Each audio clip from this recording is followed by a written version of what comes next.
शार्दुल ने केवल शिजा को डराने के लिए कहा था कि शुद्ध रक्त वाले पिशाचों के सुनने की अद्भुत क्षमता के कारण वो शिजा की गुसल खाने में पोशाक फाड़ने वाली हरकत को जान गया था। शिजा सरल स्वभाव की सीधी सादी लड़की थी। वो शार्दुल की बातों में आ गई और उसने अपना जुर्म कबूल कर लिया।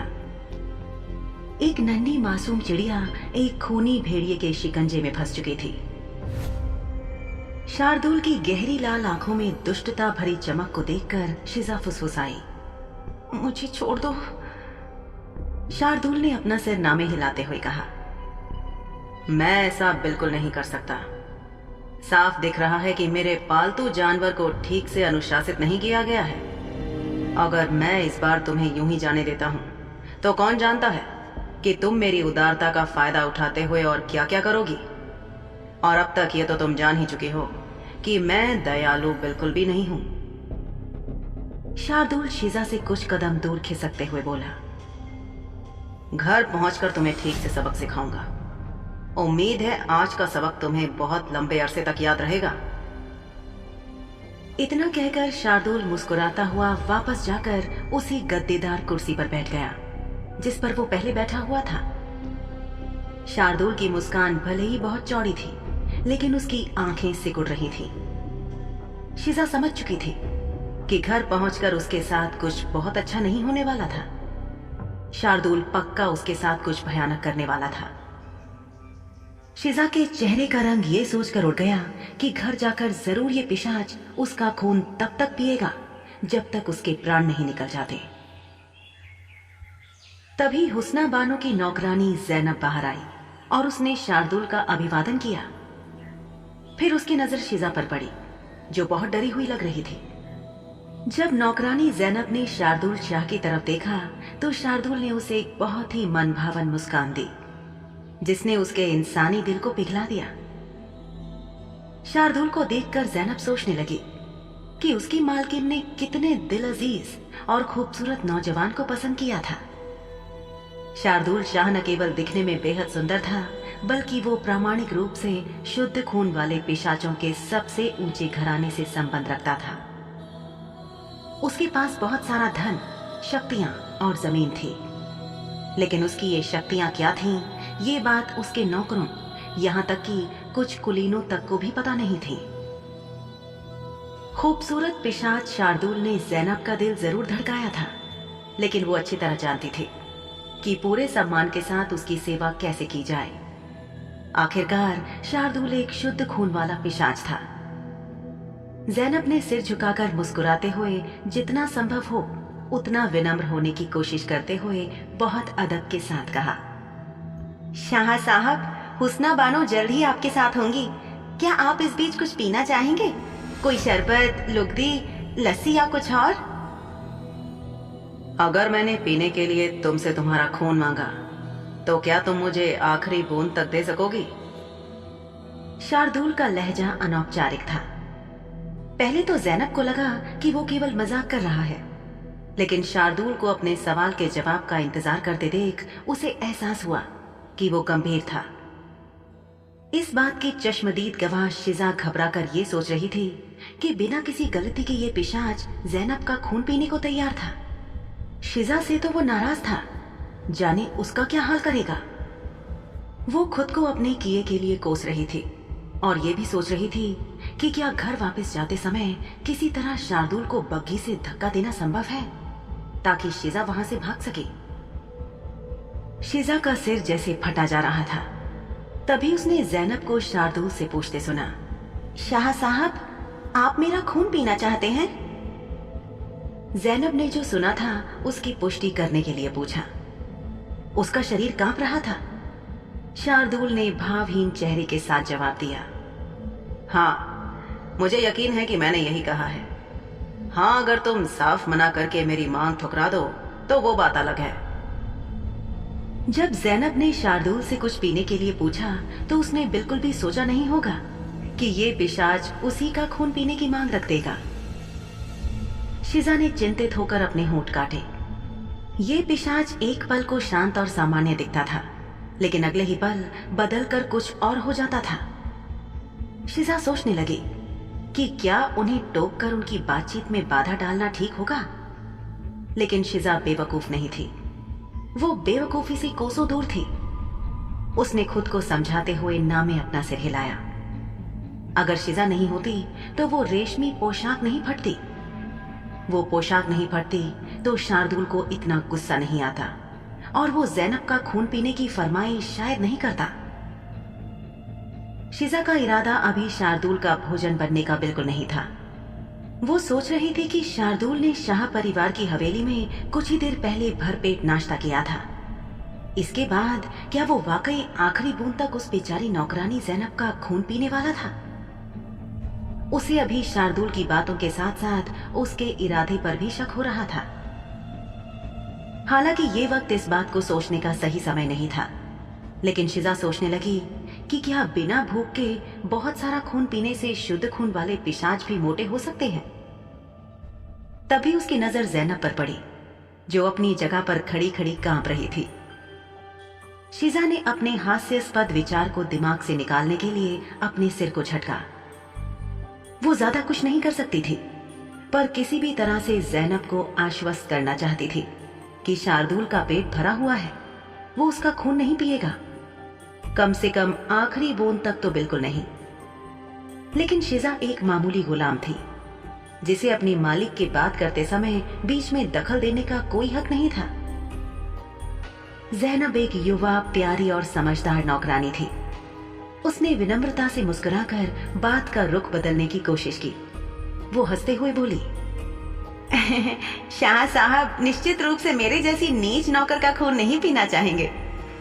चिंता मत करो लड़की, मैं अपने खाने पीने में ऊंच नीच का कोई फर्क नहीं करता कि ये कहां से आता है।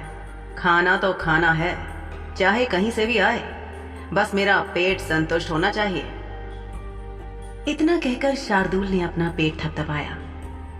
उसी समय हुस्ना बानो वो शानदार नई पोशाक पहनकर बैठक में आ गई। ये वो कपड़े नहीं थे जो उसने पीले फूलों वाली रेशमी पोशाक पहनने से पहले पहने थे। हुस्ना बानो ने अपनी नौकरानी को सिर झुकाए खड़े और शार्दुल शाह साहब को उसकी ओर देखते हुए देखा। हुस्ना बानो भ्रमित लग रही थी। जब वो पोशाक फटने से हुई शर्मिंदगी के कारण कपड़े बदलने के लिए बैठक से चली गई थी, तब से तुलना करने पर अभी का माहौल बहुत अजीब लग रहा था। एक बनावटी लेकिन बहुत चुहलबाजी वाली मुस्कुराहट उसके होठों पर छा गई। जैसे पोशाक फटने वाली किस्से से वो बिल्कुल भी नाराज नहीं थी। उसने अपने सामान्य अंदाज में शार्दुल की ओर देखते हुए पूछा, सब कुछ ठीक है ना? मैंने तुम्हारी नौकरानी से पीने के लिए कुछ मांगा था, लेकिन उसने मुझे वो पेय देने से इनकार कर दिया। शार्दुल ने बहुत हंसते हुए ये बात कही। उसकी मुस्कान इतनी बढ़ गई थी कि लगा उसके कानों तक पहुंच जाएगी। उसकी नजर उस युवा, पतली दुबली, खूबसूरत नौकरानी से हट चुकी थी। हुस्ना बानो ने जैसे ही ये शब्द सुने कि उसकी अपनी नौकरानी ने शार्दुल यानी उस व्यक्ति को पीने के लिए मांगी गई चीज देने से मना कर दिया, जिस व्यक्ति के साथ शादी के सपने हुस्ना बानो देख रही थी, उसका गुस्सा 7वें आसमान पर पहुंच गया। बिना ज़ैनब से पूरी बात पूछे कि क्या मांगा गया और उसने क्यों मना कर दिया, हुस्ना बानो तुनकते हुए सीधी सिर झुकाए खड़ी ज़ैनब के पास पहुंचकर उसके ठीक सामने खड़ी हो गई। ज़ैनब ने जब अपनी नजर के सामने अपनी मालकिन के जूते और पोशाक देखी तो उसने फर्श से नजरें उठाकर बड़ी उम्मीद से सामने देखा। ठीक इसी पल एक जोरदार थप्पड़ की आवाज बैठक में गूंजी। तुम्हारी हिम्मत कैसे हुई कि तुम मेहमान की बात न मानो और बेशर्मी से मुंह जोरी भी करो? ज़ैनब ने और थप्पड़ पड़ने के डर की वजह से अपना गाल अपने हाथ से ढक लिया। हुस्ना बानो गुस्से में फुफकारी, क्या तुम्हें पता नहीं है कि शाह साहब कौन है? या तुम इस घर में अपनी हैसियत और अपना काम भूल गई हो? शाह साहब को मना करने वाली तुम होती कौन हो? हुस्ना बानो ने ज़ैनब को इतनी जोर से ऐसी लात मारी कि वो जमीन पर गिर पड़ी। शिजा की भौहें इस अप्रिय घटना को देखकर चढ़ गईं। ज़ैनब की मदद की खातिर जैसे ही शिजा ने एक कदम आगे बढ़ाया, उसने सुना कि शार्दुल उसे चेतावनी दे रहा है। बिल्कुल नहीं, कोशिश भी मत करना। शिजा का सिर शार्दुल की ओर देखने के लिए मुड़ा और उसने देखा कि शार्दुल की आंखें उसे ताना मार रही हैं कि वो अब दिए गए हुक्म की अवहेलना करने की हिम्मत ना करे। इधर हुस्ना बानो ने जी भरकर ज़ैनब को पीटा और जमकर उसे गालियां दी। उसके बाद उसने अपने माथे से बिखरे बाल हटाए और बड़ी नजाकत से शार्दुल से बोली, कृपया बताइए शाह साहब, आप क्या चाह रहे थे? मेरी नौकरानी के शब्दों को ध्यान में ना रखें। इन कमबख्त नौकरों को कभी कभी पता नहीं होता है कि वे क्या बोल रहे हैं और किससे बात कर रहे हैं। पोशाक को नुकसान पहुंचाते समय उसे अंदाजा नहीं था कि पोशाक पहनने वाला व्यक्ति क्या महसूस करेगा, इसलिए शिजा ने कुछ देर पहले उस रेशमी पोशाक को फाड़ने के लिए बहुत शर्मिंदगी और खेद महसूस किया था। लेकिन अब ज़ैनब के प्रति हुस्ना बानो का बुरा व्यवहार देखकर शिजा को इसका जरा सा भी पछतावा नहीं था। वो सोच रही थी कि वापस घर जाने पर शार्दुल चाहे उसे जो मर्जी सजा दे दे, लेकिन यह हुस्ना बानो इसी तरह के सलूक की हकदार थी। अपने शब्दों से ज़ैनब को फंसाकर उसे उसकी मालकिन के गुस्से का शिकार बनवाने के लिए शिजा को शार्दुल पर भी बहुत गुस्सा आया। तभी शार्दुल ने हुस्ना की तरफदारी करते हुए कहा, मैं तुम्हारी बात से सहमत हूँ। जो लोग हमारे बराबरी के स्तर और हैसियत के नहीं होते हैं, वे अक्सर अपने कार्यों के परिणामों को नहीं समझते हैं और कुछ भी कर बैठते हैं। हुस्ना बानो ने अपने शरीर को पूरी तरह से शार्दुल की तरफ घुमाकर इठलाते हुए शार्दुल से पूछा, आप क्या पीना चाह रहे थे शाह साहब? बताइए, मैं खुद जाकर अपनी रसोई से लेकर आती हूँ। शिजा ने शार्दुल की प्रतिक्रिया जानने के लिए अपनी सांस रोक ली। शार्दुल ने बिना किसी झिझक के फौरन कहा, मैंने पीने के लिए उसका खून मांगा था। किसी के भी घर में जब कोई मेहमान आता है तो मेजबान स्वागत करने के बाद खाने पीने के लिए पूछता ही है। ये सामान्य शिष्टाचार है। इसी नाते हुस्ना बानो ने शार्दुल से पूछा था कि वो क्या पीना चाहेगा, लेकिन एक साधारण प्रश्न का उत्तर इतना जटिल हो सकता है ये उसने नहीं सोचा था। हुस्ना बानो का चेहरा थोड़ा उतर गया। उसने अविश्वास के साथ पूछा, शाह साहब, आप ज़ैनब का खून पीना चाह रहे थे? इतने हंगामे के बाद कोई भी समझदार इंसान उसी चीज के बारे में कतई बात नहीं करेगा जिसके कारण सारा फसाद हुआ हो। लेकिन शार्दुल ना तो इंसान था और शायद ना ही समझदार। उसने हुस्ना बानो को ताना मारा, अब मैं समझ सकता हूँ कि इस मूर्ख नौकरानी को ये खासियत कहाँ से मिली है। शार्दुल ने अपनी राय खुद तक रखने की जरा भी जहमत नहीं उठाई। इसके बजाय उसने हुस्ना बानो को मंद बुद्धि कहा, क्योंकि उसकी नौकरानी ने शार्दुल की बात नहीं मानी थी। भले ही उस इनकार के बदले वो बेचारी अपनी मालकिन से पिट चुकी थी, पर शार्दुल शांत नहीं हुआ था। हुस्ना बानो का उखड़ा मिजाज देखकर फौरन पैंतरा बदला और एक तरफ हो गई। अब शार्दुल को फर्श पर बैठी ज़ैनब साफ नजर आ रही थी। बेशक शाह साहब, आप मेरी नौकरानी ज़ैनब का खून ले सकते हैं, हर तरह से, जितना आप चाहें उतना पी सकते हैं। हुस्ना बानो ने नौकरानी को वापस देखने के लिए एक और कदम पीछे की तरफ रखा। शार्दुल ने नौकरानी की ओर देखा जो जमीन पर थी। उसका सिर नीचे की ओर झुका हुआ था। वो बहुत लज्जित दिख रही थी। ज़ैनब की आंखों में शार्दुल को मना करने के कारण पश्चाताप के आंसू थे, तो चेहरे पर सामने खड़ी मौत का खौफ। उसकी सांसें बहुत धीमी चल रही थीं। शार्दुल ने अपनी नजर फेर ली और हुस्ना से कहा, अब मुझे उसके खून में कोई दिलचस्पी नहीं है। मुझे अब इससे बेहतर विकल्प ढूंढना होगा।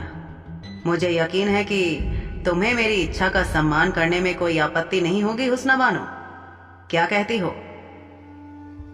हुस्ना बानो शार्दुल का ये अनुरोध सुनकर बहुत खुश हुई। अगर शार्दुल उसका खून पीना चाहे तो वो उसे अपना खून देने के लिए पूरी तरह से तैयार थी। अपनी नौकरानी ज़ैनब के उलट हुस्ना बानो को किसी तरह का कोई डर नहीं था। हुस्ना बानो को ये बात वैसे भी पसंद नहीं आ रही थी कि उसके होते हुए शाह साहब एक गरीब नौकरानी का खून पीना चाह रहे थे, जबकि हुस्ना का ऊंचे खानदान वाला पिशाची खून मौजूद था। उस दौर के समाज के तौर तरीकों के अनुसार इंसानों की ही तरह पिशाचों और शुद्ध खून वाले पिशाचों के भी खाने के बारे में अपनी अपनी पसंद हुआ करती थी। वे कब, कहां, किस प्रकार का खाना खाना चाहते हैं, ये पूरी तरह से उनकी पसंद नापसंद के मुताबिक हुआ करता था और बदलता भी रहता था। ये एक स्थापित और सर्वविदित बात थी कि रात के अंधेरे में खुश रहने वाले इन खून पीने वाले जीवों में से जो उच्च श्रेणी के समाज से संबंधित थे, वे अक्सर कुलीन वर्ग के अमीर इंसानों से मेल जोल बढ़ा लिया करते थे। इसके दो फायदे थे। पहला ये कि इससे इन ऊंचे तबके के पिशाचों को ताजा खून पीने को मिल जाता था, और दूसरा, उनके समाज में नौकरों से मिलने वाले खून की तुलना में अमीरों का रक्त शुद्ध माना जाता था। कुछ पिशाच अपने जीवन साथी से ही अपनी जरूरत भर का खून हासिल कर लिया करते थे, जिससे कुछ इंसानों को उम्मीद और इच्छा होती थी कि कोई उच्च कुल का पिशाच उनका खून चूसने के लिए पूछे, ताकि इंसान और पिशाच के बीच शादी का रिश्ता कायम हो और इस तरह उनका अनिश्चितता का डर खत्म हो जाए।